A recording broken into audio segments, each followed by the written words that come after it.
Very good. Where are you today? So I've arrived in Kopan. I am, I just arrived at like 11 at night last night. So I'm here in Kopan. And interestingly, I'm in the SBC office, and behind me, you see that?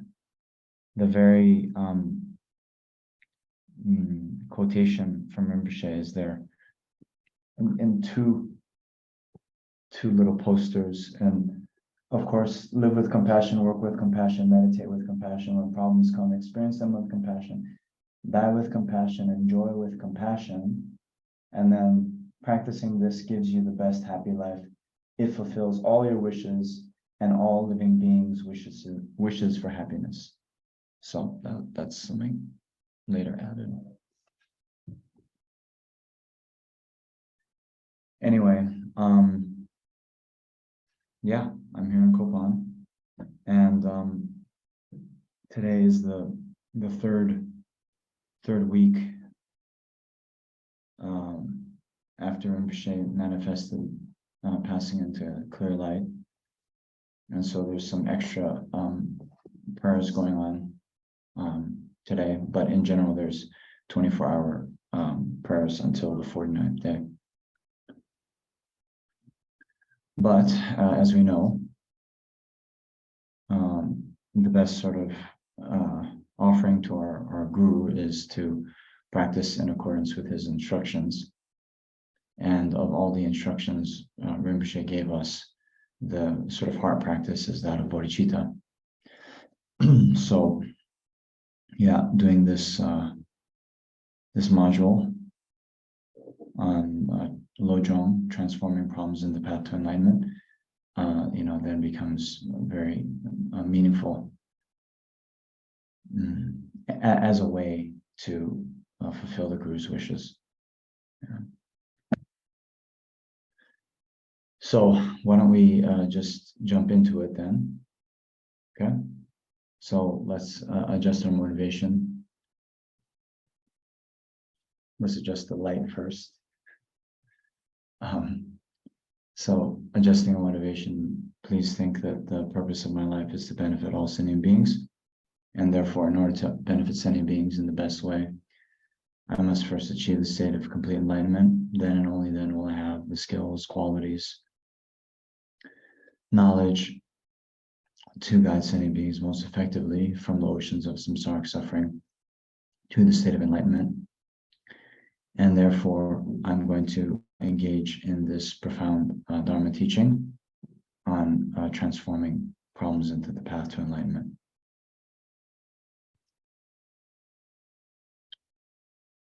Okay. So we have 2 more lectures left, and then we have a practice session. So as I mentioned last week, what I thought we could do is go over the 7-point mind training, as well as the 8 verses of mind training. It's okay in 2 weeks. Any one of those texts actually could itself, be the basis of a course for months. But, we can give just the basic points, and then from your own study and practice, you should be able to, hit the ground running and further the understanding by listening and reading to other commentaries. Okay. By the way, is my sound okay? Is that right? All right. Thank you.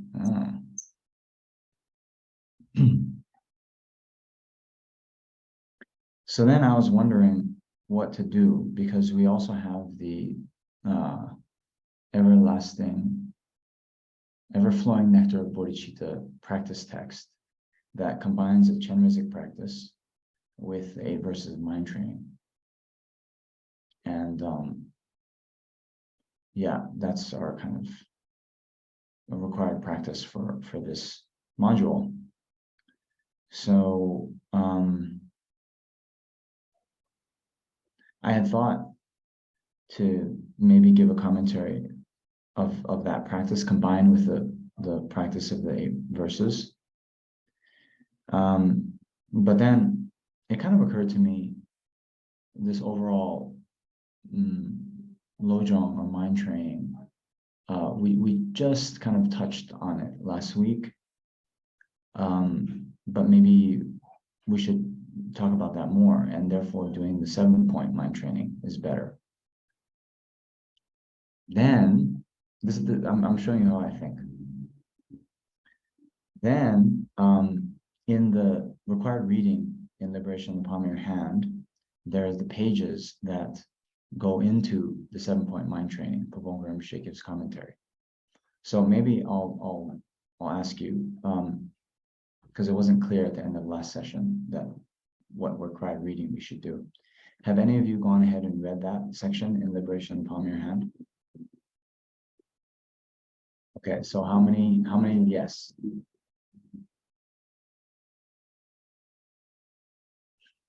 Okay. No problem, no problem. No, it's no fault, because I wasn't clear what we should do. So why don't we do this? We will do the ever-flowing nectar of bodhicitta, the entire kind of practice with the 8 verses of mind training. And then by next week, please read the relevant section in Liberation in the Palm of Your Hand that goes over the 7-point mind training. And then we can go through it quite quickly, if you've already read it. Okay?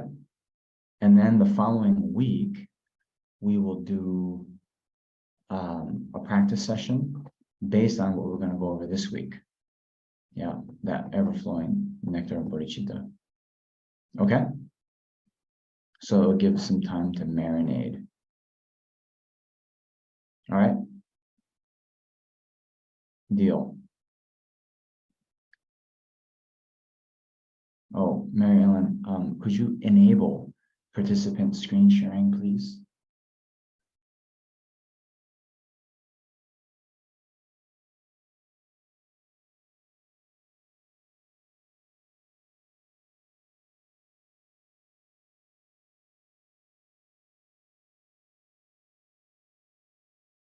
Okay.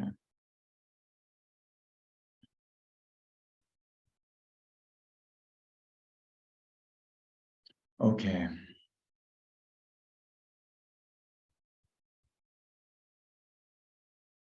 So let's just jump into it.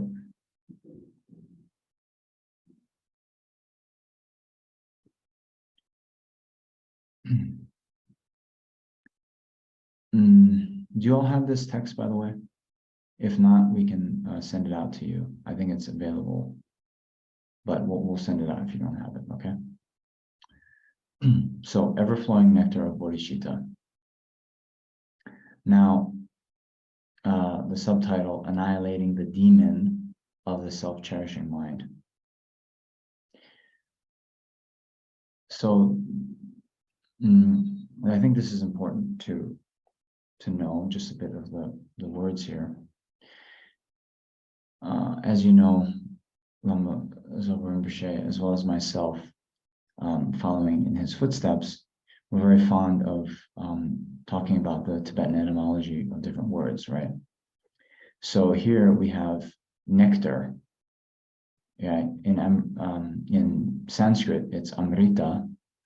In Tibetan it's dutsi. Okay. And later, annihilating the demon of the self-cherishing mind. Okay. The word for demon is du, right? So it's the same du as dutsi. Okay. So just like when we talk about like an elixir that you're able to transform iron into gold, right? So nectar, dutsi, yeah, it means like to kind of transforming the demons, right? Mm. So in any case, the demon here that we're talking about isn't an outside demon with horns on the head, but rather the demon of the self-cherishing mind. The self-cherishing mind being the mind that holds ourself to be more important than others, infinitely more important than others. And when we reflect well about the disadvantages of the self-cherishing mind, in that context, we saw that the self-cherishing mind was the sort of door to all of the sufferings that we've experienced since the beginning of lifetimes.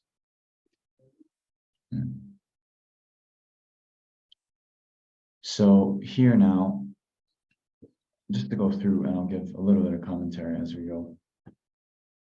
This practice is based on the short text, 8 verses of thought transformation, which contains the entire technique for transforming the mind into relative bodhicitta.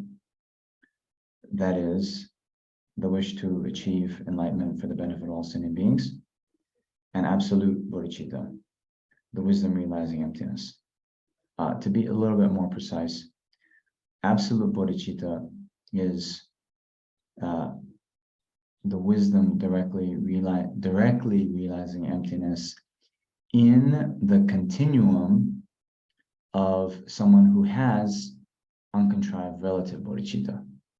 Okay, so absolute bodhicitta is only found in Arya bodhisattvas and above. Yeah. Yes. No? Right? Arya bodhisattvas and above will also include Buddhas. Right? We know this. Uncontrived bodhicitta makes, and you're not enlightened, that then you become a bodhisattva. When you achieve direct realization of emptiness, you become an Arya bodhisattva, and then traversing the sort of 10 grounds, the 10 bodhisattva grounds, you arrive at the final goal of enlightenment. Anyway, I wanted to clarify that because, someone without bodhicitta could have the wisdom realizing emptiness, but that wouldn't become absolute bodhicitta for them. Okay? So the 8 verses of thought transformation, it was composed by Langri Tangpa Dorje Sengye, a disciple of the virtuous friend, perfect in all knowledge, Kadampa Geshe Potala Rinchen Sel, who in turn was a disciple of the Holy Lamp of the Teachings, Lama Atisha.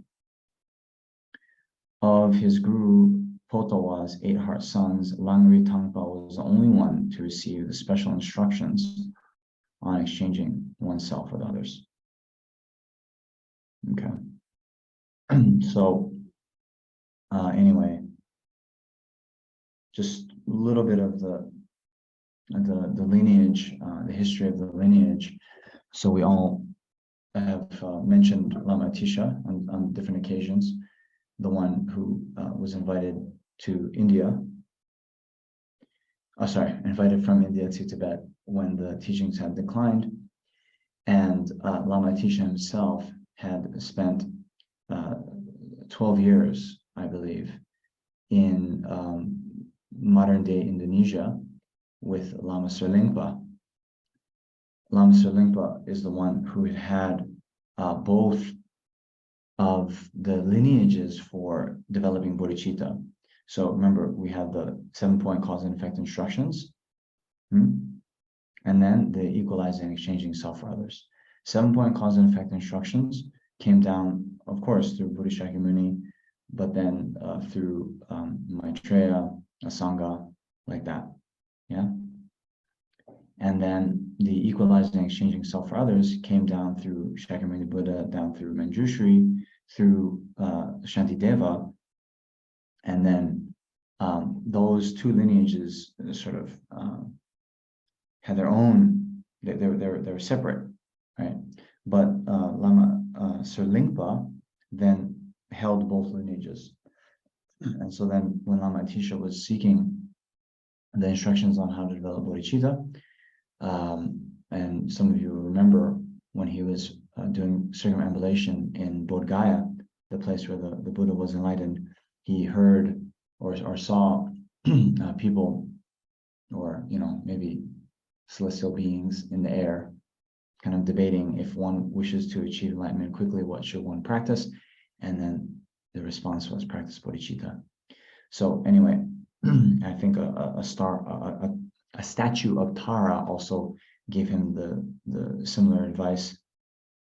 After which, Atisha then sought out the complete instructions on how to develop bodhicitta, and therefore he in turn held both of these instructions. But although he held both instructions, then it wouldn't be the case that all of his disciples would receive both types of instruction. So Geshe Potawa, who was the disciple of Atisha, he held both lineages, but Potawa's of the 8 heart sons, means the close disciples, then only Lamri Tangpa was given the special instructions on exchanging oneself for others. Okay.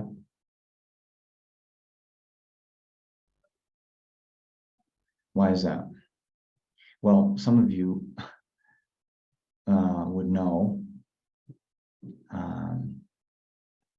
So even Shantideva says in the Bodhisattva Charyavatara, those who wish to quickly protect themselves and others should practice the great secret, equalizing and exchanging self with others, right? So even these instructions on exchanging self with others was known to be a quite secret teaching, because then many of the beings of the time, it's like they can't handle even considering such a practice, to think that you would actively pray for all the suffering in the world to ripen on you, and to think that you're going to give away all your happiness to others. It's quite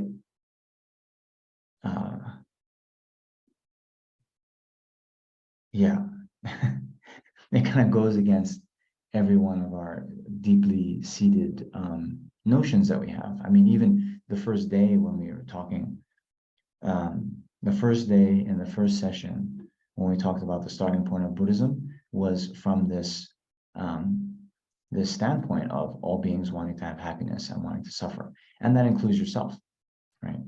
So now to think that we're going to ignore our own happiness and instead welcome the suffering of others upon ourselves is quite radical. And it takes a very brave mind to even consider such a thing. I mean, beyond mere words, right? So because of that, it was not taught widely. It was held as a kind of secret practice. So then the question becomes, well, wait a minute, now it's becoming very popular and widespread again. Does that mean we have a better disposition than, for example, Guru Potawa's 7 of the 8 other disciples? And so here what is said is, well, no, don't think yourself being too special. Actually, we are in general, the world is in general more degenerated than it was during the Kadampa master's time. But the thought is,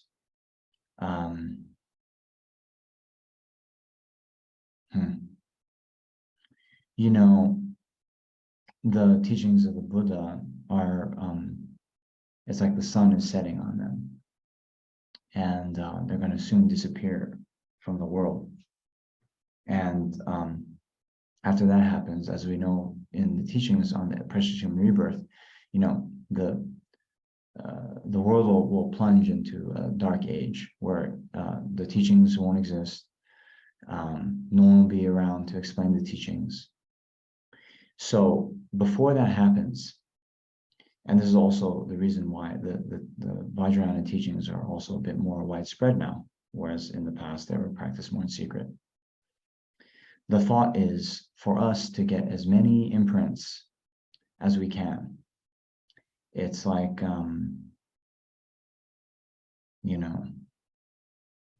there's a big storm coming, right? And so we rush out to the store and get all the provisions we can. We just fill our shopping cart. And, even if it's not our favorite brand or our favorite food, knowing that we're gonna, potentially starve, we just fill the cart, right? So similarly, the gurus, the teachers are now just trying to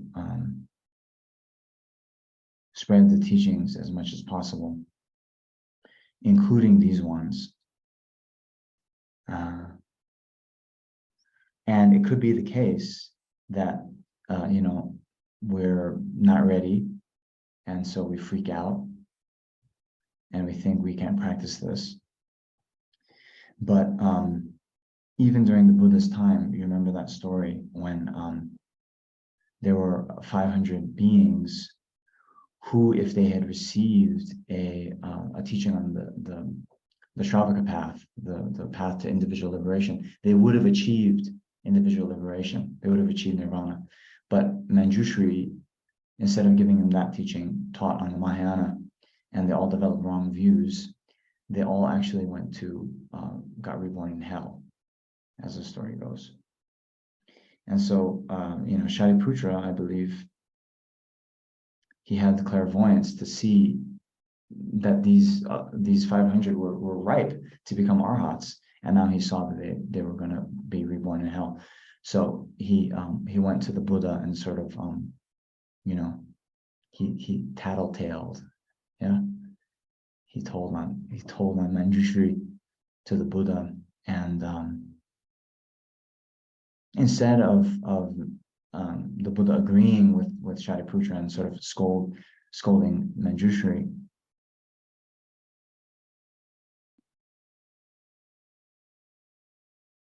the Buddha praised Manjushri, saying how that was a skillful means, because even though they're reborn in hell, if they had just achieved individual liberation and nirvana, they would have remained in a blissful state, sure. But even though these are now being reborn in hell, that karma will finish.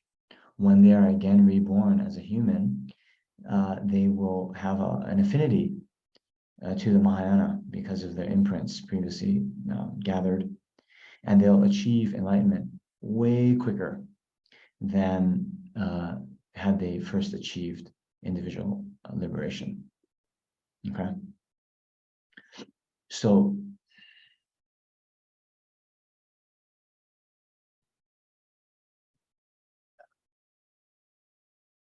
sorry. Because of that, it says that for a bodhisattva, then even being reborn in hell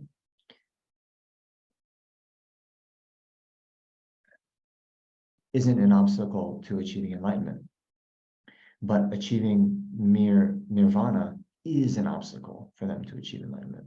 Okay, so in that way,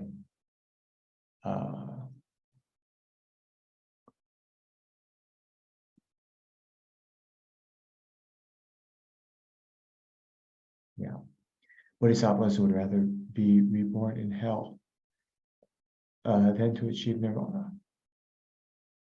Sorry, one second.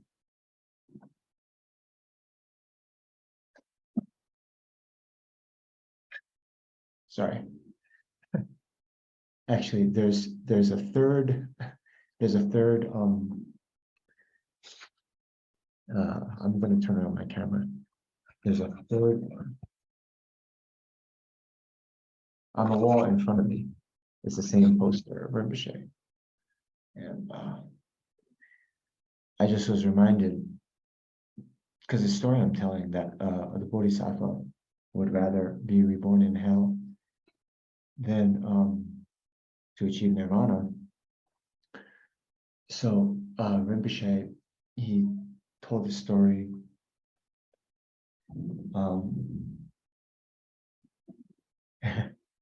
And here I made the mistake going to the teaching, and I don't even have one tissue or anything. I'm in a very bare room. Okay. In any case, all right. Rinpoche, he told a story. And he tells the story in the context of receiving blessings from the Guru. So one time when he was in Dharamsala, he offered His Holiness Dalai Lama, I think, a bouquet of flowers. He sent His Holiness a bouquet of flowers. And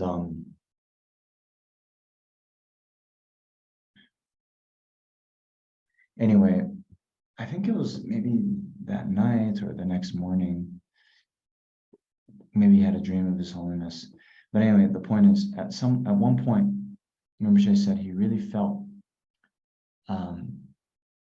a strong desire to be reborn in hell for the benefit of sentient beings. It came up so strongly for him. And he wept. And he said that was a sign that he had received the blessings from His Holiness. And he thought that His Holiness must have really liked those flowers.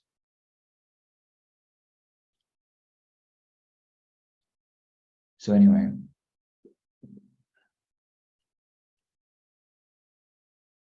through the blessings of the Guru, then, one can have that kind of experience. And it seems that, that type of thought arising quite strongly, is a good sign that you've understood something about bodhicitta. You understand?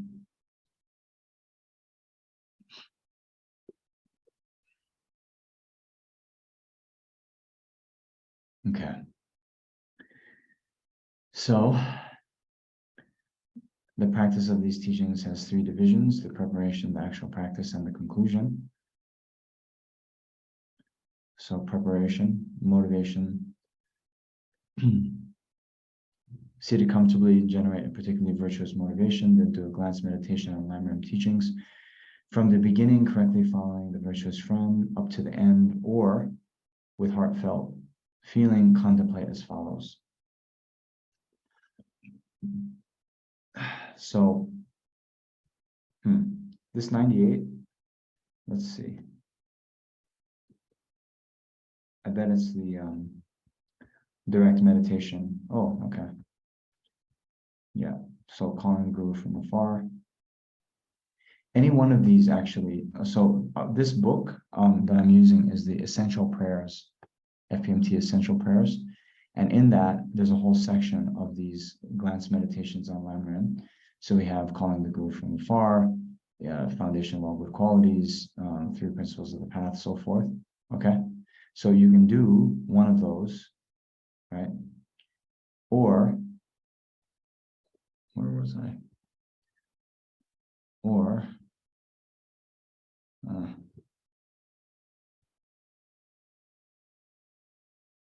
what page was it? Okay. 1 second. And I'm going to stop sharing 1 second.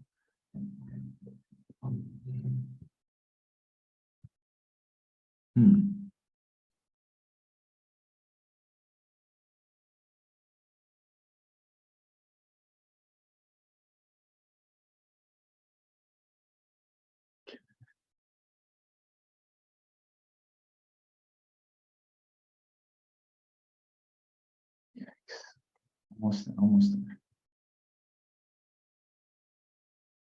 For some reason, my Control F function is not working.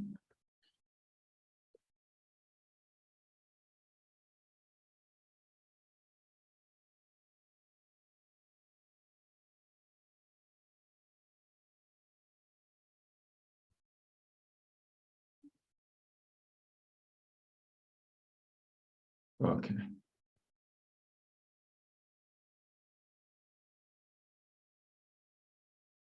Okay, there we go. All right. So you can do one of those, or this one here.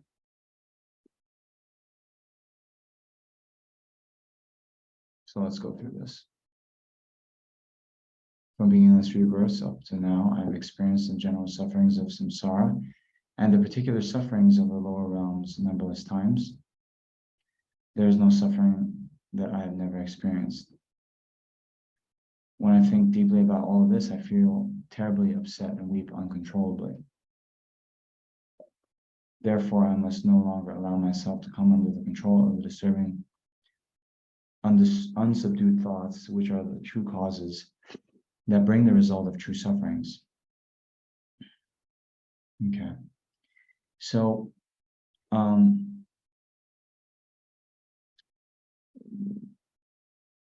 this maybe you know, but it's probably good to remember again.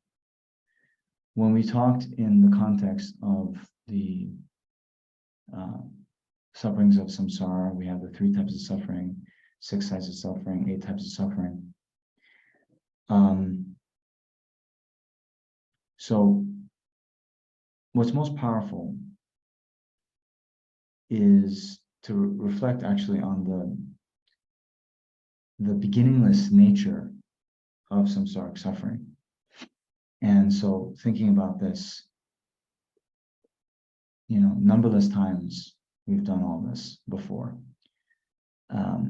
There's no suffering I haven't experienced.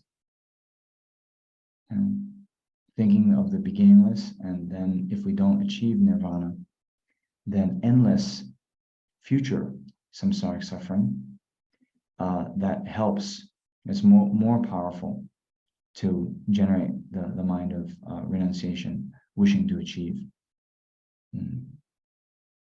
nirvana, right? So then if we don't want to experience samsara, we therefore must no longer allow ourselves to come under control of the causes of samsara, right? So next paragraph. As long as I happily continue to follow disturbing subdued minds of wrong concepts with neither fear nor doubt.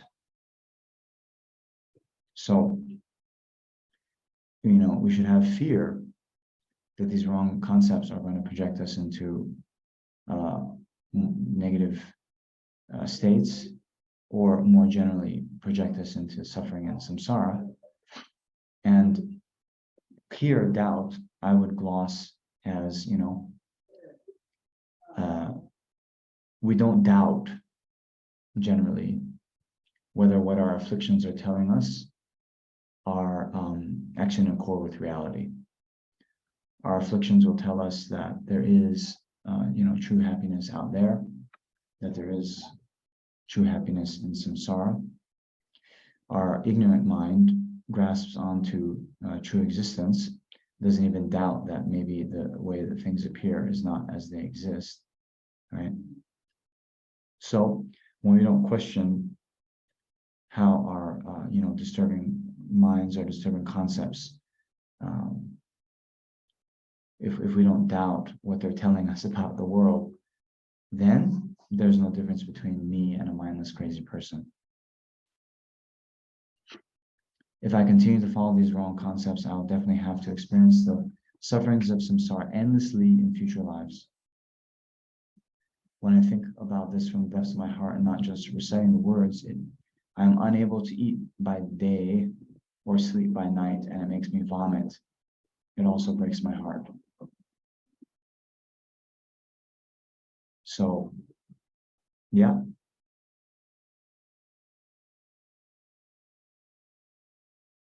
Maybe the first time we read this, it it seems like, oh, maybe Rinpoche was exaggerating. But I don't think so. Okay, because we have to be honest. We might reflect a little bit on samsaric suffering, and maybe we get some sense. Oh yeah, I don't want to be reborn in samsara anymore, right? We can say those words, but has it really penetrated to the depth of my heart, and not just reciting the words? Then Rinpoche is telling us how can we know if it's at the depth of our heart and not just the words? Well, we would be unable to eat by day or sleep by night, and we would vomit. Okay. So there's a few stories like this. I think we saw before, even Nagarjuna saying that those beings trying for individual liberation, right? If their hair or clothes catch on fire, right? They don't make effort to extinguish the fire. Rather, they continue on their quest for individual liberation. Right? You understand? What do we do? Right? It's quite graphic, right?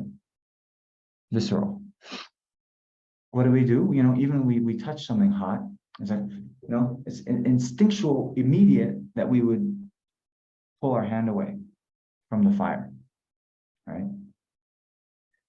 So, as great as the danger of being burned by the fire, right? We don't want to experience that, therefore we pull the hand away immediately. Then what Nagarjuna is saying is those beings who are trying for even mere individual liberation, they don't really care about even their clothes being on fire, but they would rather continue to pursue nirvana. There's another story of one of the ancient Tibetans who was meditating, and outside of his cave, there's a small place to go by, maybe a boulder, and there's a thorn bush. And as he went out of the cave, his his robes would be caught on the thorn. And he thought, oh, I should cut down the thorn bush. But then he thought, oh, wait, I might die today. So if I were to die today, all that time wasted to cut the thorn bush. So he let it grow. He just didn't cut it.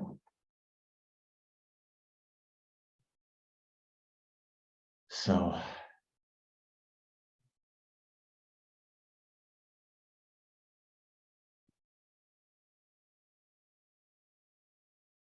now I should maybe say, don't get me wrong. If your clothes catch on fire, please put it out. Okay. But you should be thinking, why? Right? Why do we put our clothes out when they catch on fire? We can still even do that with the mind of bodhicitta, right? And in particular, you all have the precious human rebirth. You've studied Dharma even a little bit, so you can put some of these practices, into effect. Therefore, you having a long life, you preserving your life is important. It's very important. Okay. So also, keep healthy, have a good, diet, exercise, all the things, follow your doctor's instructions, get enough sleep. All these things are important. Okay. the body that you have is like your vehicle that you're going to achieve enlightenment in, or at the very least, achieve a good human rebirth. Okay. So we need to practice, and you need a good, healthy body to practice. So take care of your body. Okay. I just was saying that about Nagarjuna because it gives us a bit of a,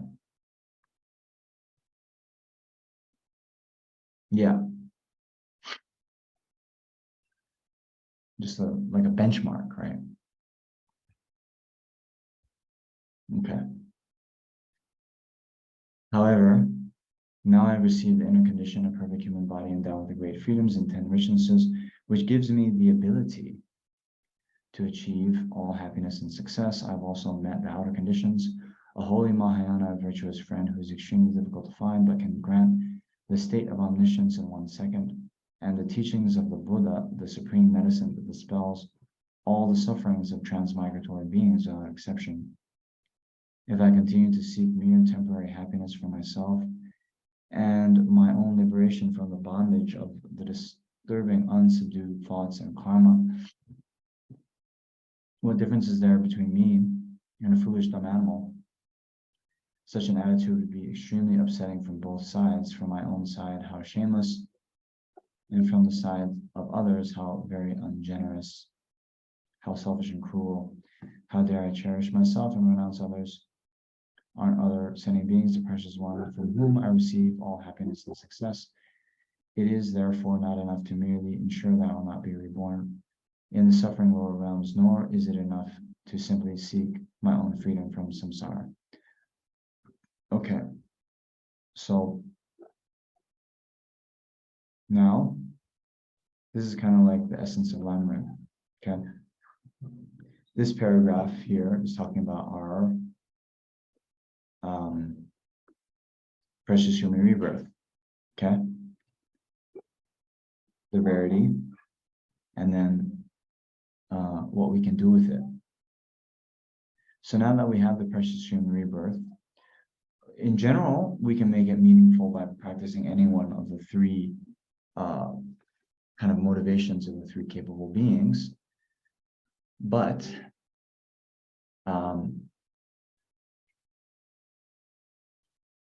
so we have mere temporary happiness for myself. That's the motivation of the small scope. My own liberation from the bondage of disturbing emotions, right? That is medium scope. But if we having the opportunity to practice the Mahayana, if we instead choose either of those goals, then what difference is there between me and a foolish dumb animal? The thought being, animals in general, they pursue their own happiness and well-being. Okay. Now, one could say those practicing for, individual liberation from samsara, they are differentiated between, an animal, from the standpoint that they are achieving the kind of best and highest happiness for themselves, whereas animals cannot do that. But it's still just for themselves, and for that reason, it's not differentiated from being an animal. Okay. So then, such an attitude would be extremely upsetting from both sides. From my own side, how shameless, right? It would be shameless to just pursue one's own kind of selfish aims without pursuing the aims of others. And then from the side of others, it would be ungenerous and selfish to cherish myself and renounce others. Why? Because others are the ones from whom we receive all happiness and success. Okay. Okay. So therefore, we turn away from these 2 sort of smaller goals. Okay. And then, all sentient beings have been my mother. There is not a single one who has not been. Moreover, each one has been my mother numberless times, and each time has been just as kind to me as my present mother. At this very moment, not only are these kind mother-sending beings experiencing great suffering, but they are also running constantly to create causes for more. There is not even a second when they experience ultimate happiness. If a mother suffering is not alleviated by her own child, who else will do it? So this is getting into the other contemplation found in the 7-point cause and effect instructions,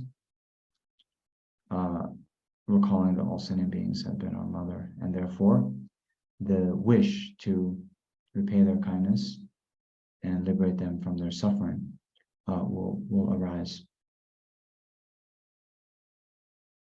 Okay. So then with that, right, thinking if a child won't do it, who else will? Then that mind is taking then the responsibility to free sentient beings from their suffering. That is akin to the sixth point in the 7-point cause and effect instructions, okay, which is summed up here. Even though it is up to me alone to bear the burden of eradicating the suffering of all mother sentient beings, okay, that's the extraordinary thought, number 6.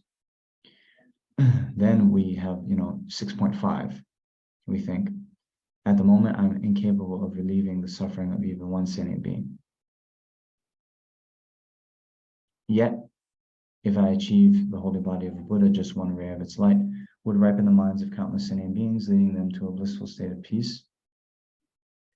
Therefore, to free all other sentient beings from suffering and lead them to the peerless happiness of enlightenment, I must attain Buddhahood. This is not without causes and conditions. Its principal cause is 2 bodhicittas. Therefore, I'm going to practice the profound oral teaching on transforming the mind into bodhicitta. Okay? So this is how we get from step 6 to step 7. We take responsibility to free all sentient beings from suffering, but then we reflect on our current state. We're not able to. Then we see, but if we were to achieve enlightenment, then we would be able to. So therefore, in order to achieve Buddhahood, I'm going to do this practice. Well, that's the kind of engaging bodhicitta. And the wishing one would be, in order to truly free sentient beings from their suffering, I will achieve enlightenment. Okay? That's the kind of wishing bodhicitta.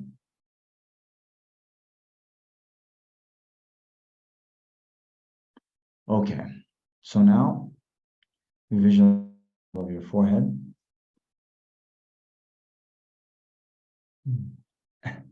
At a distance of a body's length in front of you, your own root guru manifesting as an inseparable from thousand-armed Chenrezig, great compassionate one, standing on a moon disk on top of a lotus.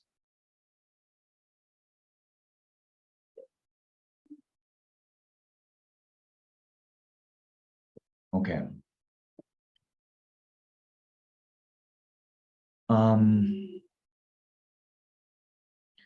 So we know this root guru manifesting as an inseparable from thousand-armed Chenrezig. We know a little bit about this. Okay.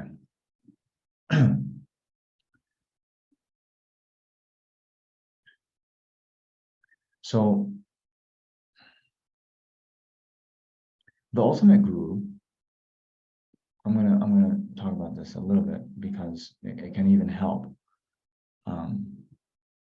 Now that our own guru has, we can no longer see in the form that we once saw him, right?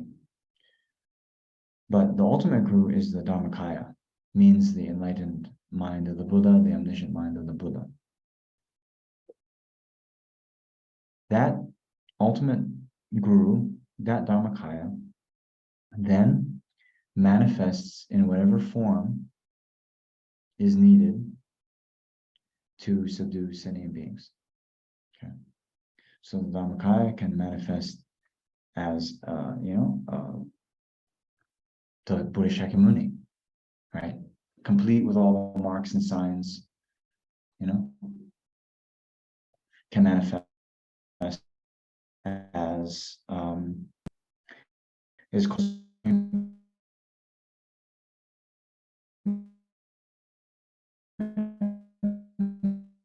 nation.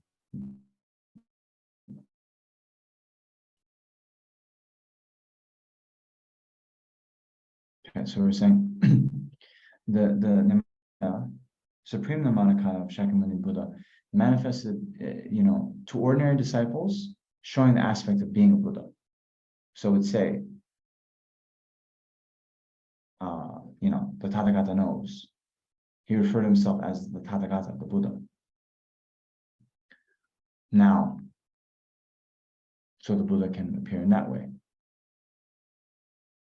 For Arya Bodhisattvas, they can also see directly the Sambhogakaya, another form of the Buddha, which to those Arya Bodhisattvas also, it appears with the marks and signs, Ushanisha, the Urna, the long earlobes, whatever, all these things, all the marks and signs of the Buddha. Okay, but for beings with a little bit less pure karma, right? Remember, what we see depends on our mind, depends on our karma. We have even the bottle of water. It appears to us as water. It'll appear to a preta as blood and pus. It'll appear to a deva as nectar, and it'll appear to the Buddha as uncontaminated wisdom nectar. Right? We've heard that before.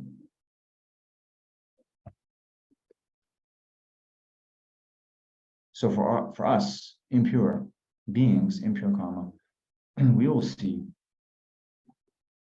the Buddhas in an impure way, impure aspect. Impure aspect means one that has mistakes. And therefore, even, the Dalai Lama is showing an impure mode, right? He will say, I forget. I don't remember. He's not showing the aspect of being a perfect and omniscient being, right? Perfect and omniscient beings, they don't forget, right? Now,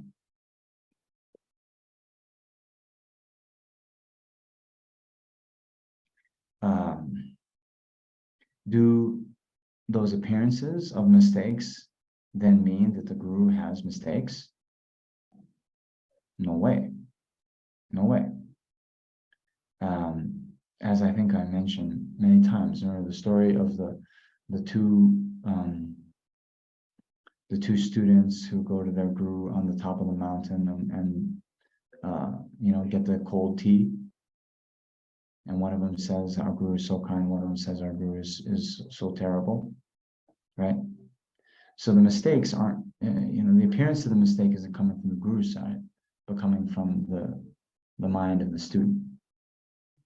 I think I also mentioned, even like His Holiness the Dalai Lama, there's the very famous teacher, Kensur Urgyen Seiten Rinpoche. And one time when he met His Holiness, saw His Holiness in the appearance of Padmapani, the holder of the lotus, like white in color, like you see on the tankas.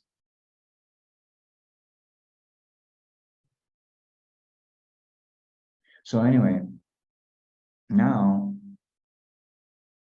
for us, we think that our guru, the ultimate guru, is the omniscient mind of the Buddha. And these will manifest in whatever form is going to be beneficial for us, and also depending on our karma. So now, our guru can manifest as a Tibetan monk. Our guru can manifest as Aryatara. Our guru can manifest as a dog. Our guru can manifest as Avalokiteshvara, right? Depending on the situation. So now here, when we're doing this practice of trying to develop bodhicitta, then since Avalokiteshvara is sort of renowned as the guru or the Buddha of compassion, then there's a little bit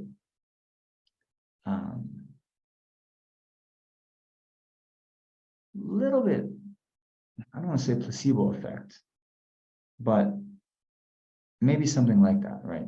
The more faith you have in the practice, the more effective it's going to be, right?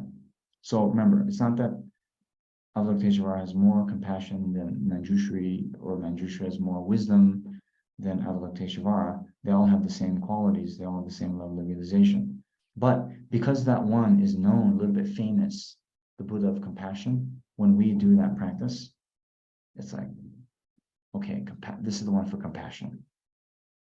You know? I think it helps. But the essence is to then think it's your guru manifesting in this way.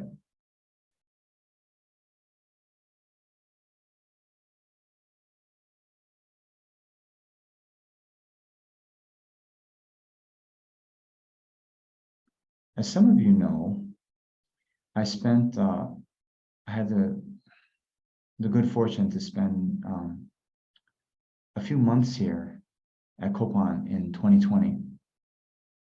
So yeah, maybe some of you don't know, but when the COVID lockdown happened, I was here in Nepal, and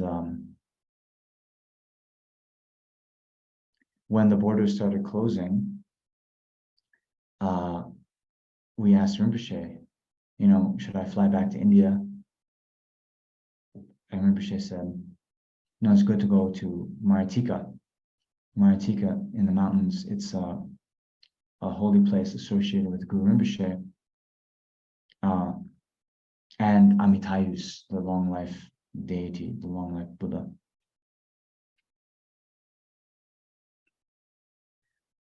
So we go, and then the borders shut down, and we got stuck. And so we were stuck in Maritika for maybe 6 months, 5-6 months. And then after that happened, I mean, at that time, no one knew, right? But Nepal, not only did they close the external border, but even intra-district, between districts, no travel was allowed. So and then at some point, we weren't even allowed to leave the premises of where we were staying, even to go for a walk outside.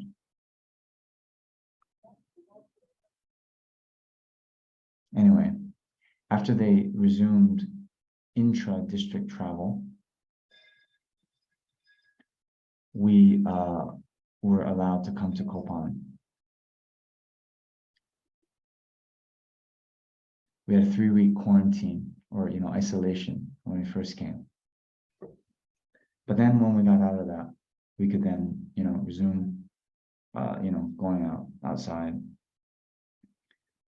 We couldn't leave Kopan, but we could be here, And at that time, Lama Zopa Rinpoche was giving these series of the Lojong teachings. And so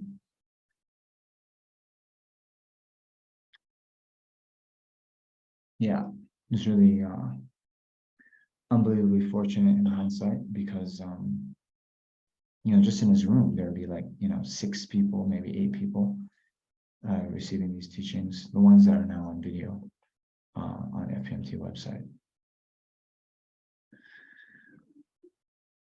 Anyway, and that's the last time I came here.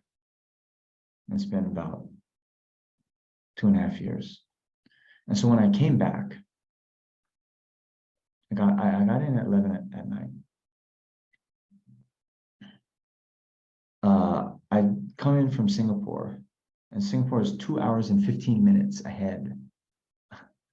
Yes, 15 minutes. So you should know this. India is half an hour different from the rest of the world. Why? Because India is all one time zone. You guys know that, right? Now, Nepal is 15 minutes ahead of India. So it just throws everything off. So it's 8:47 a.m. Okay.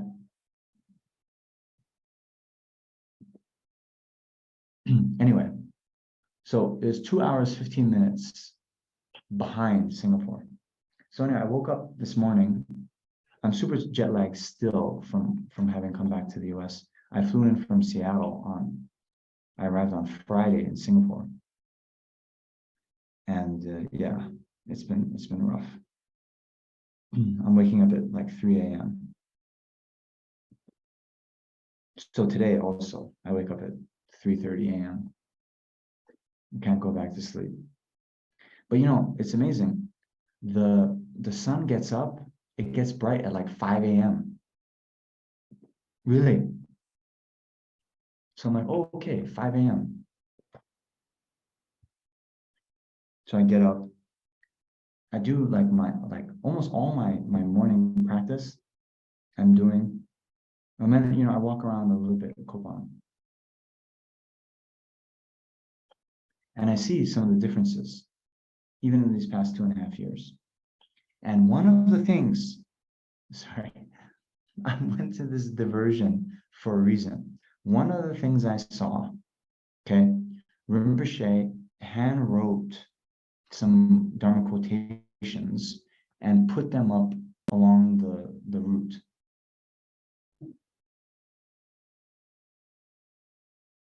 And one of these sayings was some advice from Padampa Sangye, a great Indian master, who went to Tibet also. And he said,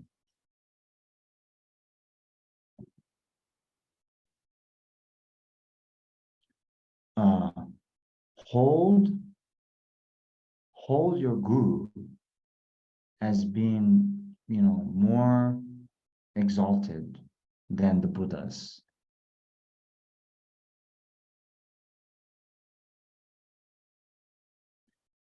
Then enlightenment will come quickly. You understand?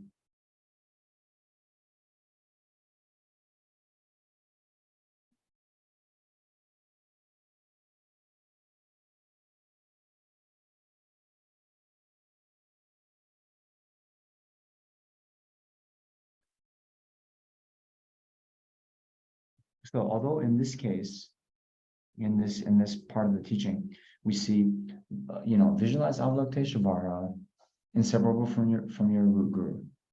Okay. Then the thinking there is, my guru is appearing in the aspect of Avalokiteshvara. Okay. Kind of like, you know, in the movie, whoever, right?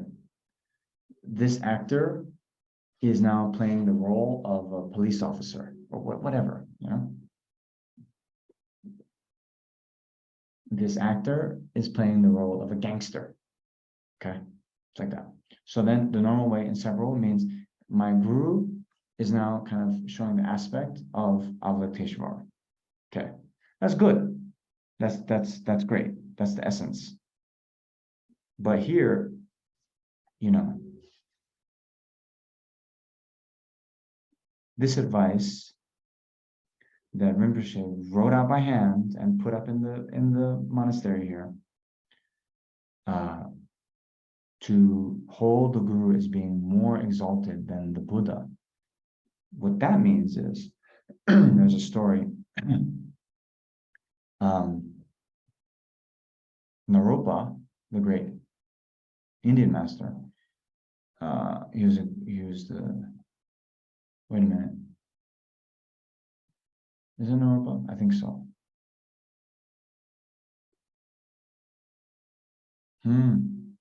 I think so. Yeah. So Naropa was a guru of Marpa, and he in turn was the disciple of Tilopa.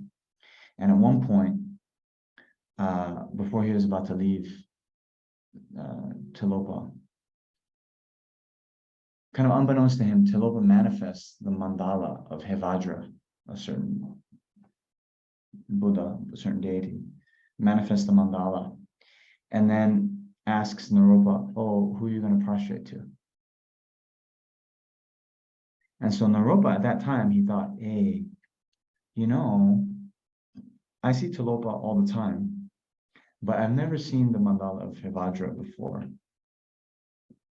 And so he chose to prostrate to the mandala.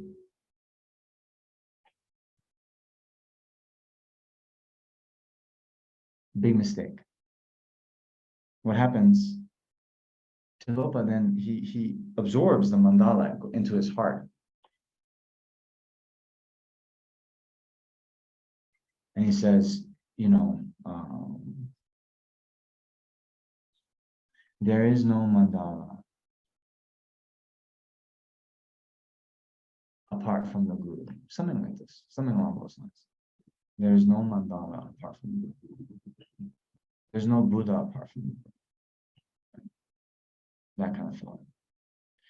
So thinking in this way then helps we can generate this thought. The Guru is more important than the Buddha. Actually, the Guru is more important than all the other Buddhas. Right?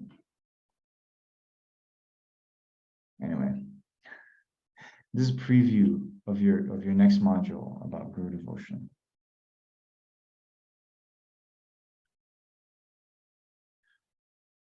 Okay, let's continue.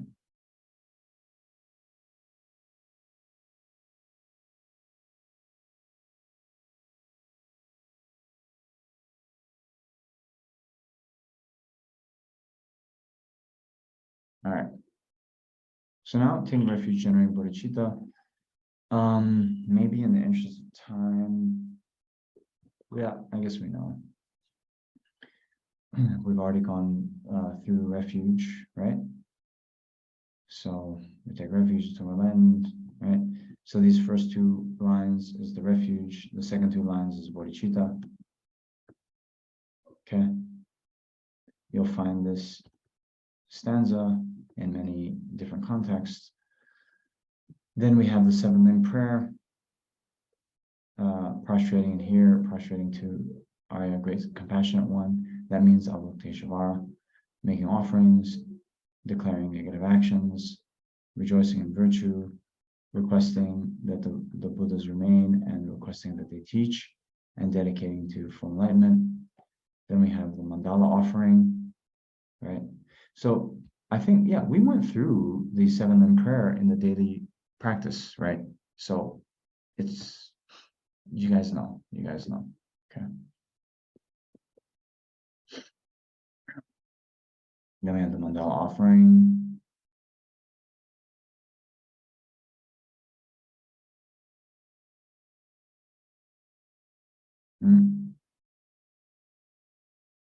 So here, yeah, you should also know the mandala in this context. So I just mentioned the Hevajra mandala. When we talk about mandala in that context, it means the kind of celestial mansion and the sort of pure abode of a particular Buddha. Okay. Here in the mandala offering, it is, we offer the universe that we're visualizing as a pure land to offer. Okay. Then we have this requesting prayer. Yeah, this one probably easy enough to understand. Please bless us that the lives of the glorious Gurus be long, that all beings equally the extent of space be happy. Then I and others without exception collect merit and purify obscurations, and that we quickly achieve Buddhahood. Okay. Then, precious Guru, please grant me all the realizations of the path, from correctly following the virtuous friend up to completion of the training, the unified state of Vajradhara. Please bless my mind to become Dharma, Dharma to become the path, and the path to be without obstacles. So we have seen this before, where in the morning motivation meditation, transforming a suffering life into happiness, right? So mind to become, and these three, it refers to the three scopes. Mind to become Dharma means abandoning this life. Dharma to become the path. Here, path, in terms of true path, means wisdom directly realizing emptiness, which is the main sort of goal of the medium scope practitioner. And then the path to be without obstacles. Obstacles means even the subtle obstacles to complete enlightenment. And so the path to be without obstacles means for us to become Buddha. And that I may cease all wrong concepts and immediately generate the two precious bodhicittas. Idam Guru Ratna Mandala Kamniratayami. So by the way, Mary Ellen, normally you do a very beautiful chanting of the mandala offering in Tibetan. Today in English. Okay. No problem, no problem. Mix things up. So then after the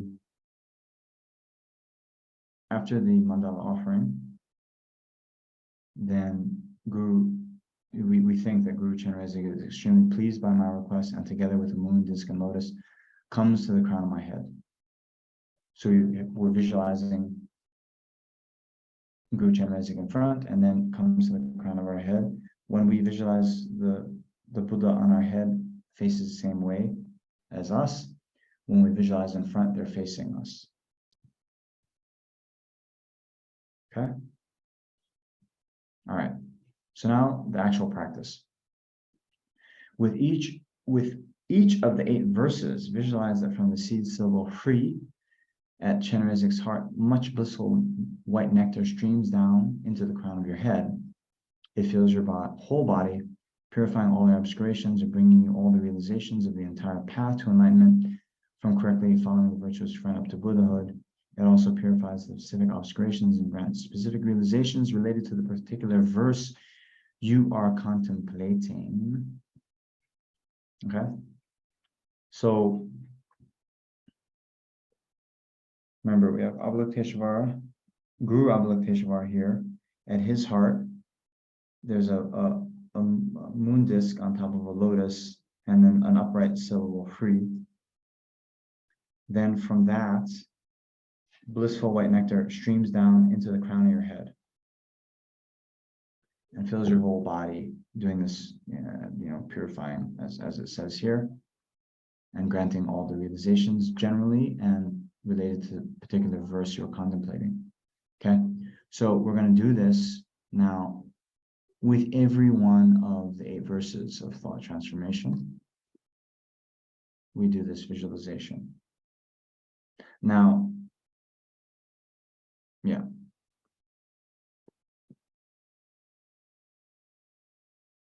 So here, determined to obtain the greatest possible benefit from all sentient beings who are more precious than a wish-fulfilling jewel, I hold them most dear at all times.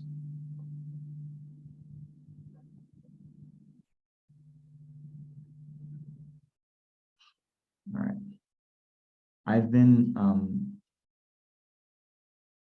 making the rounds with this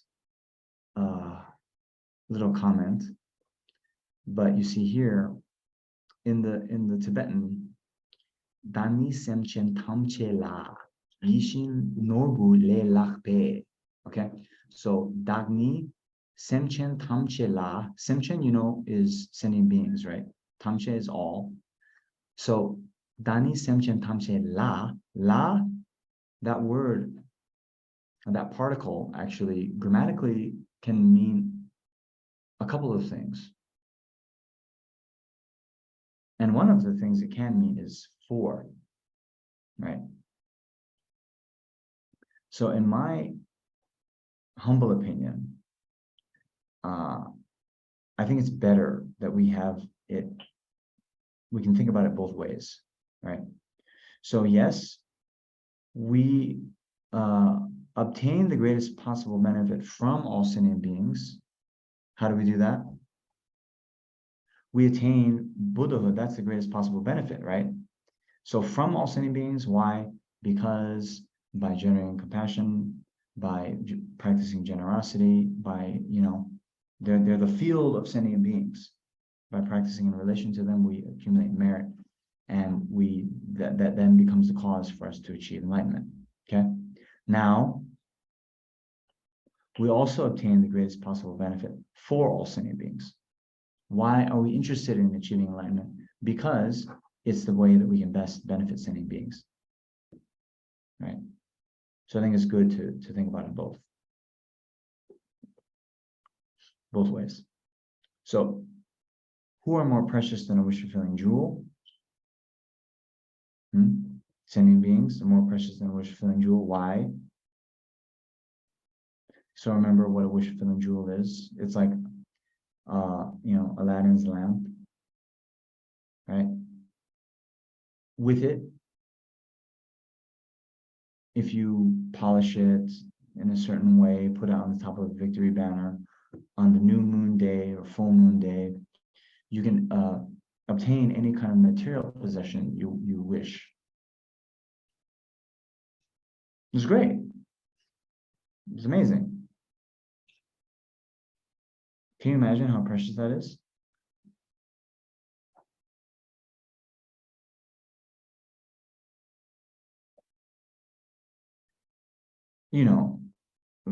Obviously that would be more precious than all the material wealth in the world, right?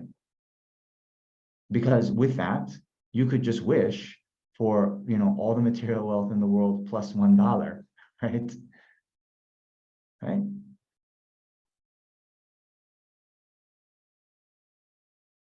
So now, sentient beings are more precious than that. Why?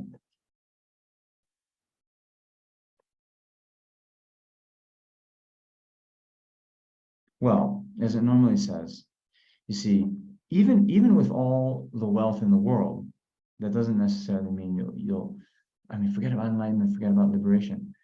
Even you have all the wealth in the world, that doesn't guarantee you'll get a human rebirth in the next life.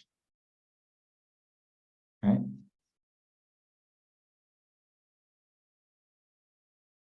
So, but by cherishing sentient beings, by practicing, compassion or generosity or something in relation to them, morality, temporary and ultimate, you can achieve everything under the sun.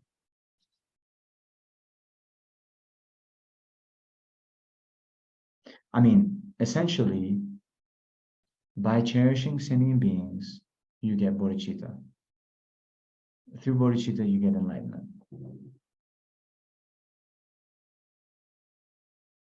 So, therefore, the conclusion, I shall hold them most dear at all times. Then you do the purification, thinking that blissful white nectar purifies all obscurations.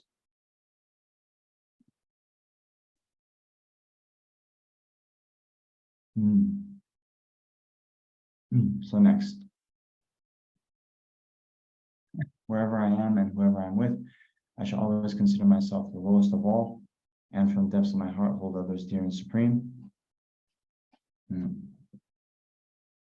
So here, this is a particular antidote to the mind of pride. Now, in actuality, you're not the lowest of all, right? But since we're coming from, our high estimation of our own self-importance, as an antidote to that, we need to consider ourselves the lowest of all.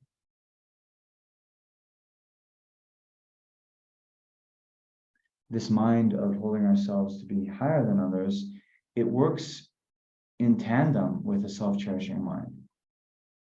because then even things like when we have an opportunity to benefit others, we make excuses and we say, well, I'm not going to help this beggar because I worked hard for my wealth. They are lazy. Therefore, I deserve my possessions and wealth, and they don't deserve because they didn't work hard. Right?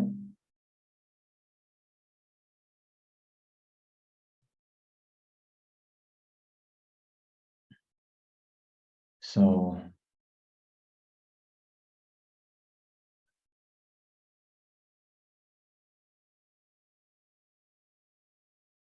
yeah, this is the way to hold others dear and supreme, right? Because without it, when our pride is operating, then we're the supreme one. We're holding ourselves dear, right? So this automatically is a way to, counteract the self-important, the feeling of self-importance. Okay. In all actions, I examine my mental continuum, and the minute a delusion arises, since it endangers myself and others, I forcefully confront and avert it. So here, this practice is actually common with the middle scope. It's common with the small scope even, right? Watching our mind, seeing when delusions arise, and then seeing the danger it brings to myself and others, confronting it and averting it means applying the antidote to our delusions. So how do our delusions endanger ourselves? Well, if we're not careful and we act according to our delusions' wishes, we'll generate negative karma, which will then propel us into rebirth in lower realms, right? Endangering others, well, of course, when we get angry, we might harm others. So seeing the drawbacks of the delusions in terms of our own and others' sort of well-being, we forcefully confront and avert it. Means right away. We don't let the delusions take hold, because the more we allow them to arise without applying the antidote, the harder it is to apply the antidote.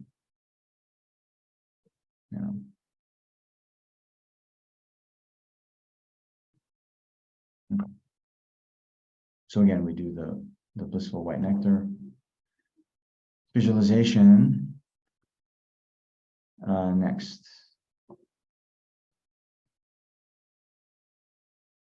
Whenever I see sentient beings who are wicked in nature, overwhelmed by negative actions and heavy suffering, I hold such rare ones dear as if I had found a precious treasure. So this is also very nice. It's combating a particular tendency we have that we might benefit those who are nice to us, who benefit us, but couple things. One, rare ones dear, right? Rare ones dear. So normally, to see someone who's so mentally disturbed or undertaking so much suffering, I mean, fortunately, we don't run into these people that often, right? I don't know, maybe you in San Francisco have another experience, I'm not sure. But in any case,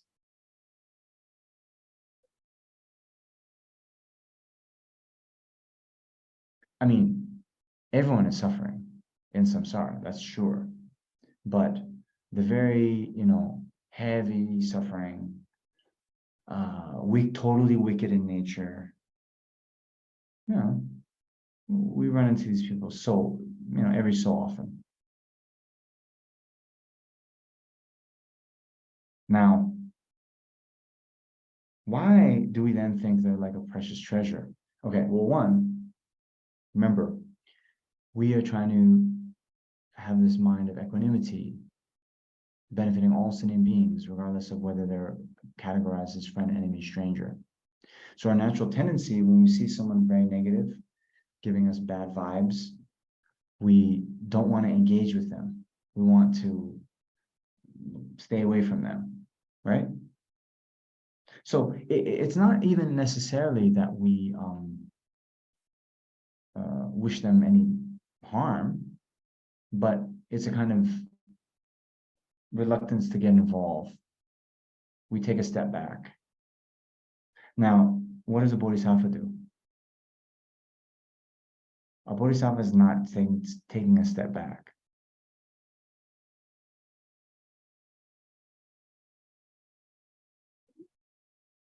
So we especially treasure the ones who are overwhelmed by negative actions and heavy suffering, because they're precisely the ones that need the help most.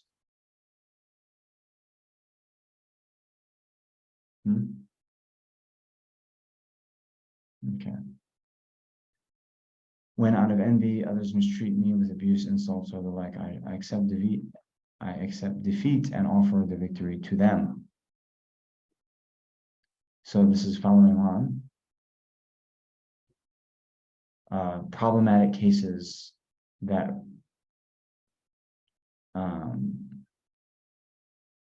that if we're not careful in these cases, there's a chance, a real risk that we'll abandon bodhicitta, right? We think we're okay practicing bodhicitta with people who are nice to us, but then when people are suffering, when people abuse us, we have the risk to abandon them, right? So when out of envy others mistreat me with abuse, insults, or the like, I accept defeat and offer the victory to them. So it's quite nice. Our normal tendency, wanting to be right, wanting the victory, wanting to defend ourselves when we're abused, saying, hey, I'm not that way, what you said about me is true, I'm not a bad person, and here, let me prove it to you, right?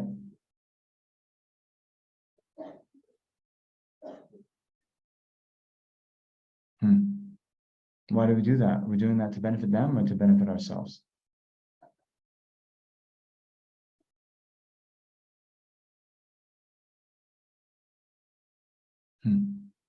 I mean, you can imagine a case where someone is doing that to benefit the other person, but I don't know, you check. You check. So instead of then getting into an argument and trying to prove our case or to, defend ourselves,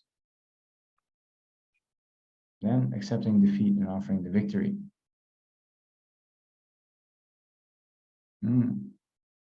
Now, there's a big important caveat with all of this too, right?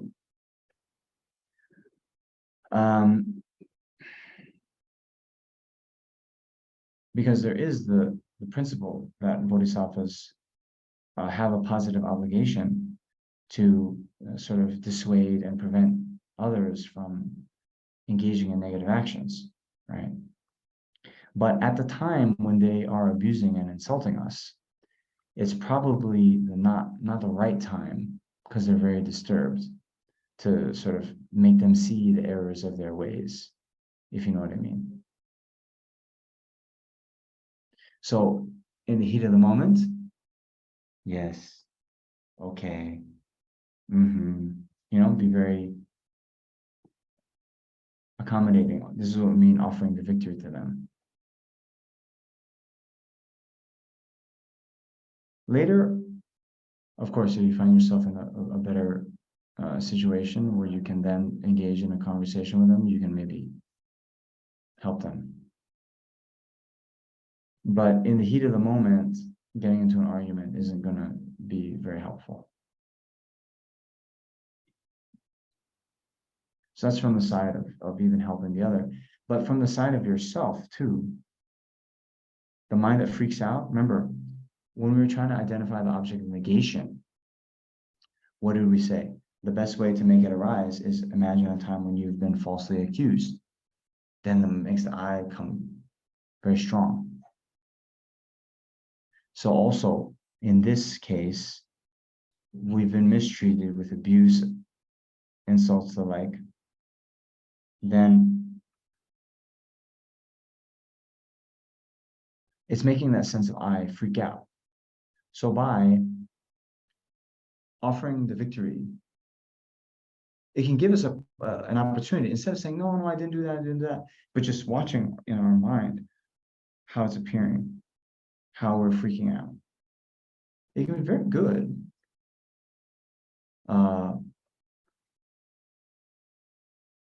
for the emptiness practice. It's my opinion.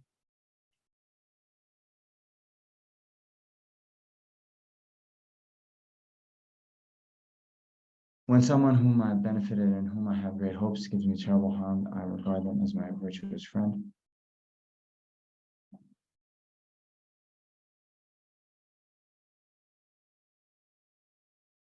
So here again, a problematic case.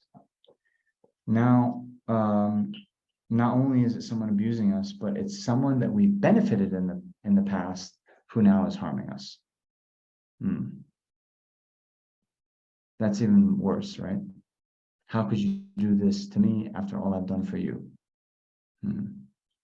So anyway, it shows the state of our unconditional love, right? Unconditional love means we're just benefiting the other just because, and no expectation for anything in return.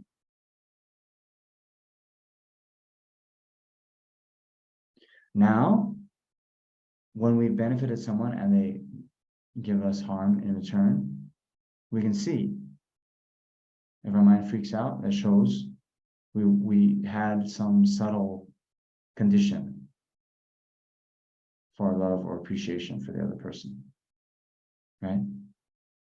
So then regarding them as my virtuous friend means to them, you see, because they pointed out something to us. They've pointed out that actually we still have some ways to go in our practice. We haven't fully developed the unconditional love and concern for others.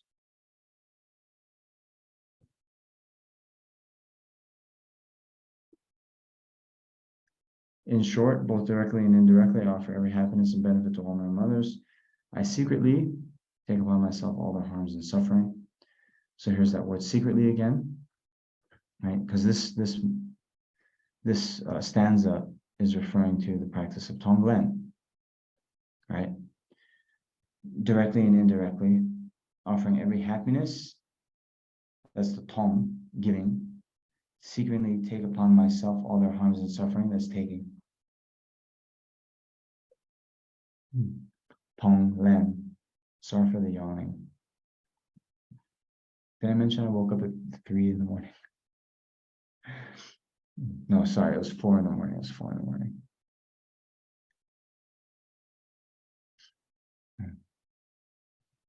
So, Tonglen.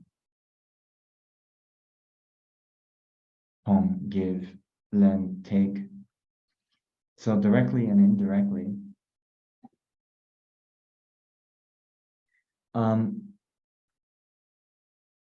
What I think that means is directly means when we go out and meet sentient beings in the world, we directly give happiness by feeding the birds, scratching the dog behind the ears, whatever, direct small benefit. It can be big benefit, sponsoring someone to, go to a teaching, giving your kidney to someone who needs it. It can be things great and small, okay? But direct. Indirect, I think this means the practice of Tonglen. By doing the meditation, where one is customizing customizing, is that a word? Familiarizing with giving and taking. We are developing our inner qualities and the willingness to do so, right? By meditating on bodhicitta, or great compassion, we are increasing our inner qualities that later will be more predisposed to directly benefit sentient beings. Okay.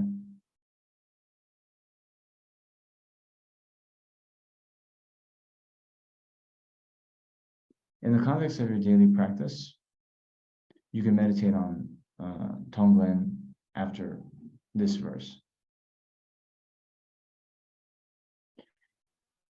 If you do it, if you just want to do a practice of Tonglen, you're running short on time, you could do it just with this verse,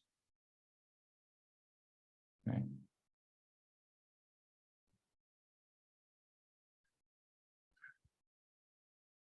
You did Tonglen in the last module when you talked about bodhicitta. Were you shown how to do that? Okay, good.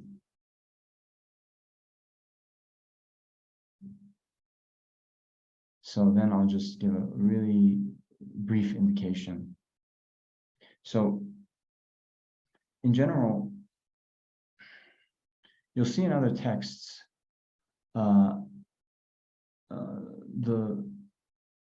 of course, there's the verse in Lama Chopa, therefore, a holy, compassionate gurus. Oh man.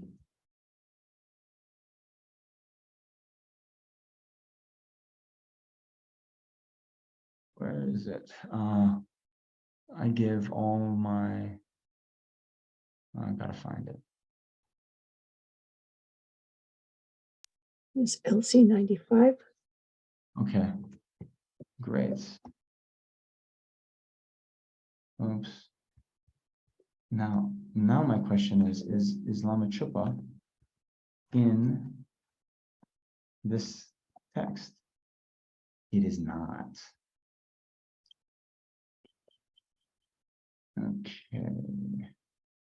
Okay, hold on. Mary Ellen, I'll race you for it. So, oops.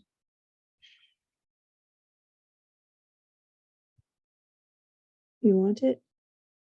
Yeah.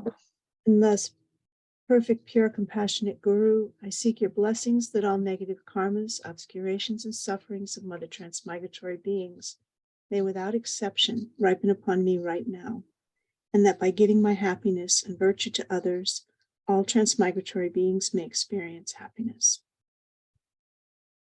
Is that the one? Yes, it is. Okay.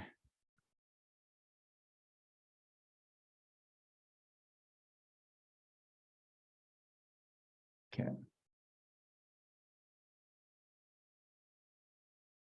Now I found it. See? So in general, when you do the practice of Tonglen, you can do it on the basis of this verse. So you recite this verse over and over while you're doing the giving and taking on the breath. Okay. Some of you might have been giving a number of Tonglen to do in your preliminary practices. No? Anyway, maybe some of you have. But yeah, you would then, just recite this while doing the Tonglen, the giving and taking. Now,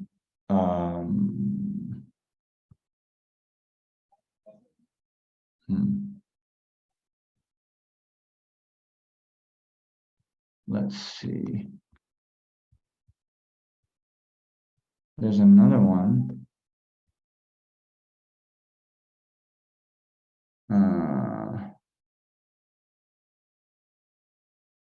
Okay. Let's see here. There's another one from Nagarjuna.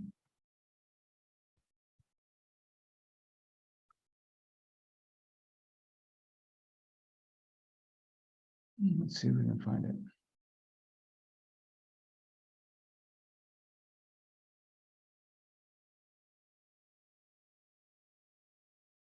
Mhm.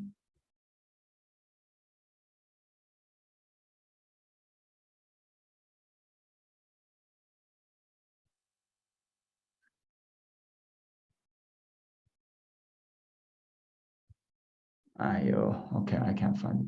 But it's something like, may all of the suffering ripen on me and all my happiness ripen on them. It's just half a stanza from Nagarjuna. Okay.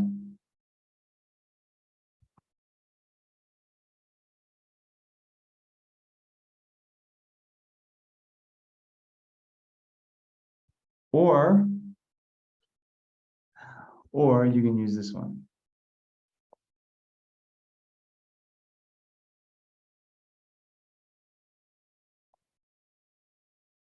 Okay.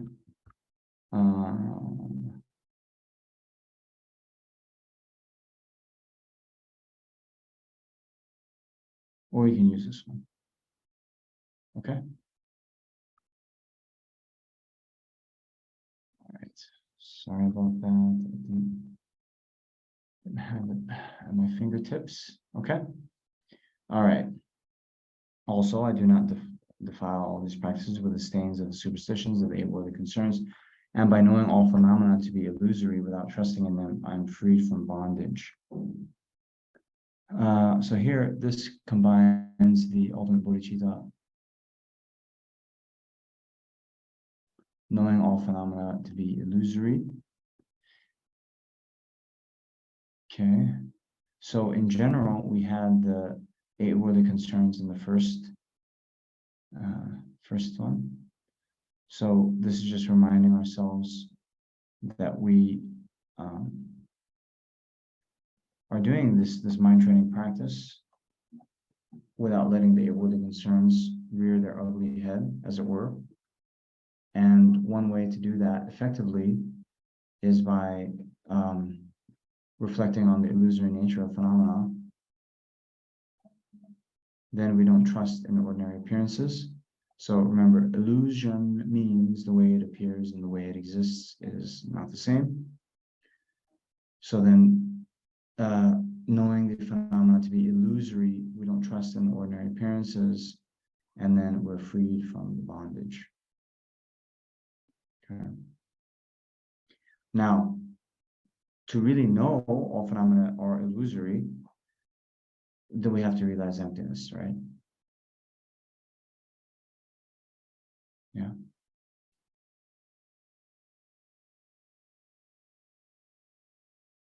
I mean, you can realize some phenomena to be illusory without realizing emptiness, right? If you realize the mirage to be illusory, what that means is you just realize the mirage is not water, right? But for all phenomena to realize that they are illusory, you have to realize that they are not inherently existent.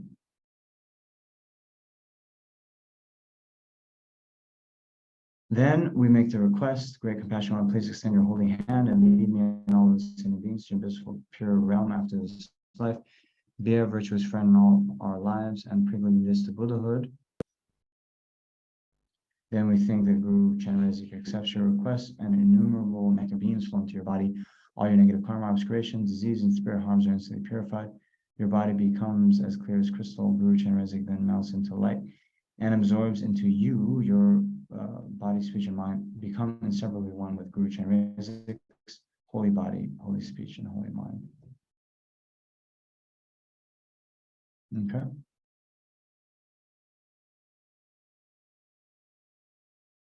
Very, very, very important. Remember, the more you're able to generate that sense, that feeling that all negative karma and so forth are purified, the more purification will take place. Okay. And then the more you can think that your mind, your body, speech, and mind is inseparable with Guru Chenrezig's body, speech, and mind,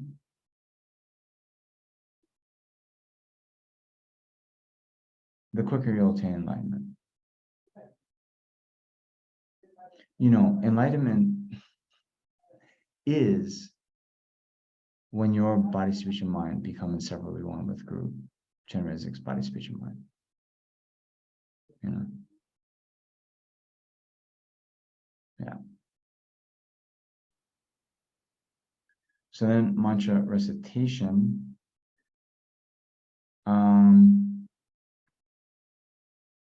Yeah. So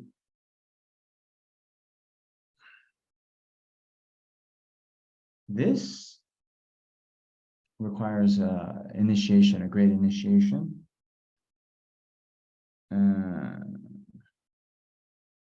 So if you don't know what that means, then it's not for you. If you know what that means, then maybe it's for you. Okay. So anyway, those are the initiation into Guru Chenrezig.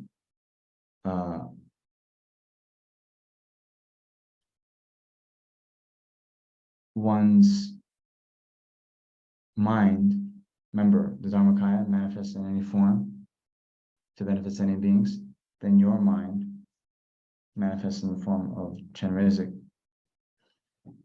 Now, if you don't have initiation, then you can still, on the basis of Guru Chenrezig at your crown, you can think that the light rays radiate from your body, from Chenrezig's body.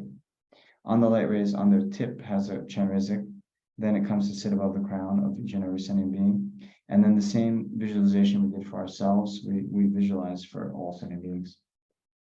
And the same purification happens, same dissolution happens, and then each sentient being becomes Chenrezig. Okay? So then as we have that visualization in mind and concentrate on it, we then recite the mantra as many times as you can. Om Mani Padme Hum. Okay? So this is important. You know, many times, I don't know, people, myself included, we can just like be reciting mantra and it's just like, Om Mani Padme Hum, Om Mani Padme Hum, but we're not really thinking, we're not really engaging the mind. So here, at the very least, to have a simple visualization while we're doing it, even if you don't have initiation, you can do a very simple visualization of Chenrezig in the space in front of you, and as you recite the mantra, light rays radiate out in the 10 directions and purify all sentient beings. Then at the end, Guru Chenrezig dissolves into them and they become Chenrezig. Okay. Then with that, you recite the mantra as many times as possible. Om Mani Padme Hum, Om Mani Padme Hum, Om Mani Padme Hum. Then at the end, it's especially good, in my humble opinion, to rest in that awareness that each sentient being has become Chenrezig. Then you go on to dedicate. Okay? So we have about 10 more minutes. So maybe we'll open up for questions now and then we can do the dedication.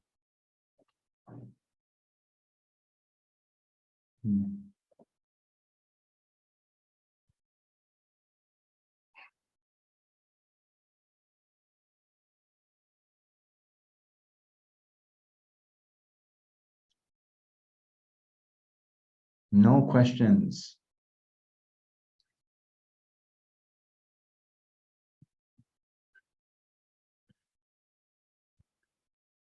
Okay. I'll ask one in case, yeah. So in a lot of the prayers, it talks about the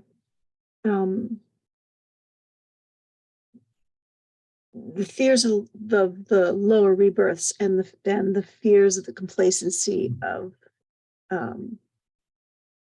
nirvana. Can you talk a little bit about what that means? Why would you fear nirvana, or why would you fear liberation? So this is what I was saying in the context of Manjushri giving that teaching. You would fear attaining nirvana because if you attain just mere liberation, you then absorb into that blissful samadhi for countless eons or for a very long time. At that time, when you're absorbed, you're not benefiting sentient beings. Even, and this will happen, you get woken up from the samadhi and the Buddhists tell you, hey, you still haven't traversed the path, it's time to enter the Mahayana. Your progress along the path will be extremely slow. Because one, you will have become quite accustomed to the bliss of meditative absorption. And two, since you don't have suffering within your own continuum, it's a little bit more difficult to generate compassion to others because you can't really relate,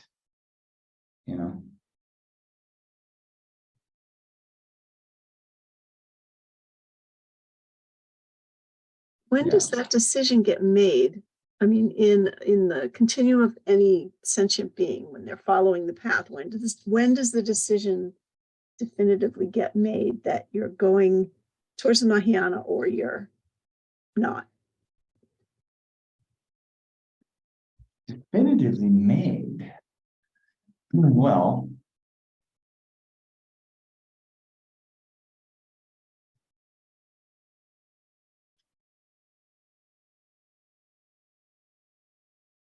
there's different presentations.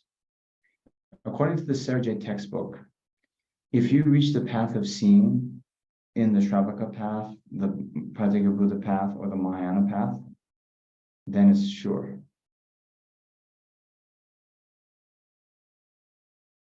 Now, what that even means is within the Mahayana, there's the Sutrayana and Vajrayana. If you haven't practiced Vajrayana by the time you become an Arya Bodhisattva, you won't until your 10th level. That's Sergey textbook. Now, in other contexts, it says if you reach the middle path of accumulation on Mahayana, you won't fall from the Mahayana. There's actually 22 kinds of bodhicitta.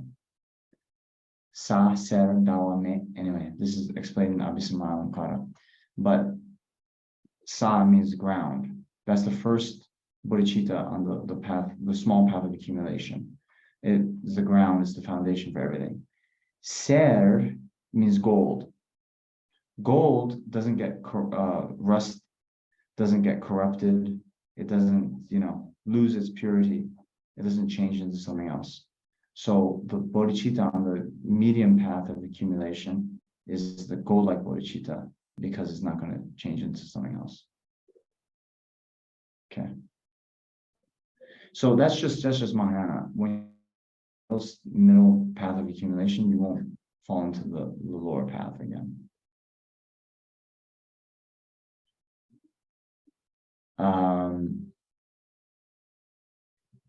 It could be that someone, even they've entered the Shravaka path and they're on the path of accumulation, they then meet a Mahayana teacher and then they get inspired and they achieve. But Mary Ellen, rather than thinking about when that happens, I think the better question is, how do we ensure that we enter the Mahayana, right?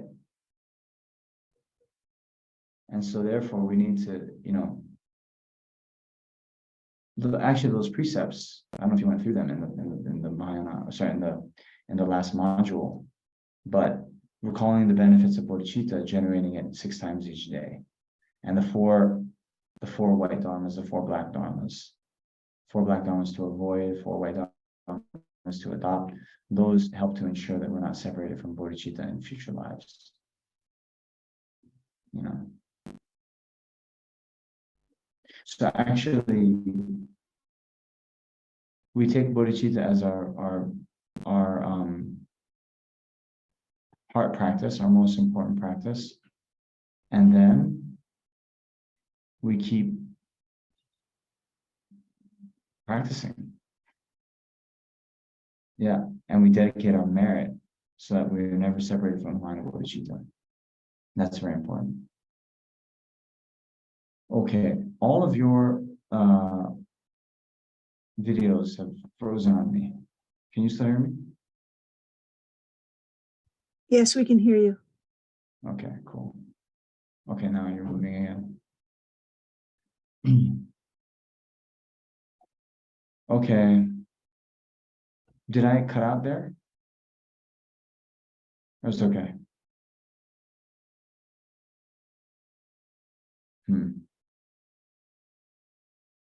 All right, well, yeah. Maybe we'll end here, okay? And we'll do just a brief dedication. I hope I didn't cut out. Anyway, the point is, we all take bodhicitta as our main practice. We dedicate our merit so we can never be separated from bodhicitta. Therefore, let's do this dedication. Due to all the past, present, future merits collected by me and all the merits of the 3 times collected by numberless Buddhas and numberless sentient beings, may bodhicitta be generated in the hearts of all the sentient beings in the 6 realms, and especially in the hearts of everybody in this world, including all the students, benefactors, and volunteers in the FMT organization. May be generated in the hearts of all those who rely upon me, all those for whom I promise to pray, and all those whose names have been given to me. May be generated in my heart and the hearts of all my family members, those who are living and those who have died. May the bodhicitta that has already been generated increase. Oh, can you believe it? The verse I was trying to find is just here. From Nagarjuna. Whatever suffering transmigratory beings experience, may it all ripen on me. Whatever happiness and virtue I accumulate, may it ripen on others. May I never be discouraged even for a moment from practicing the deeds of the Bodhisattvas for the sake of others, by completely renouncing anything done for my own sake, and by engaging in the holy actions of the kind founder, Guru Shakyamuni Buddha. Due to all the past, present, future merits covered by me, and all the merits of the 3 times covered by numberless sentient beings, numberless Buddhas and numberless sentient beings, which are completely empty from their existing from their own side. May I, who am completely empty of existing from my own side, achieve the state of the great compassionate one, which is completely empty of existing from its own side, and lead all sentient beings who are completely empty of existing from their own side to the state of great compassionate one, which is completely empty of existing from its own side, by myself alone, who am completely empty of existing from my own side. And now let's do just quickly. Shoot.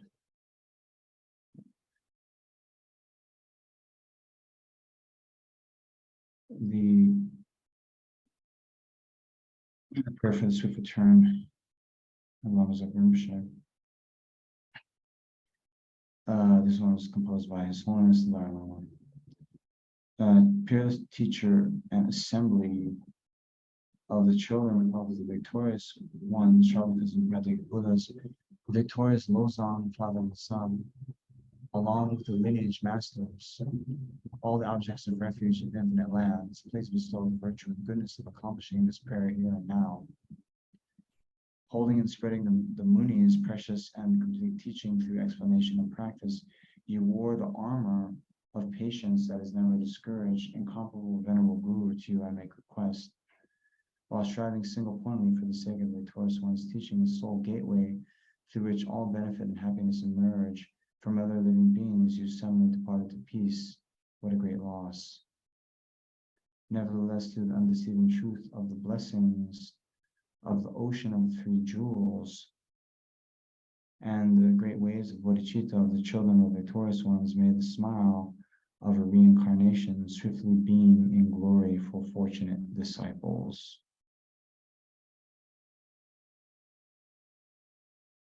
Okay. Thank you, Venerable Namjong, and everyone. I've put in the chat box the text of Ever-Flowing Nectar of Bodhicitta, so you can have that copy. Okay. And please, those pages in the Liberation of the Palm of Your Hand, it's in the packet that you already received, what pages they are. So please read that by next week. And yeah, in the meantime, practice bodhicitta as much as you can. Okay, thank you very much. Thank you. See you next week. Thank you. Okay, thank you. Yeah. Namaste. Thank you. Bye. Bye-bye. I think in the blue copy of Liberation of the Palm of Your Hand, it's page 537 to 572.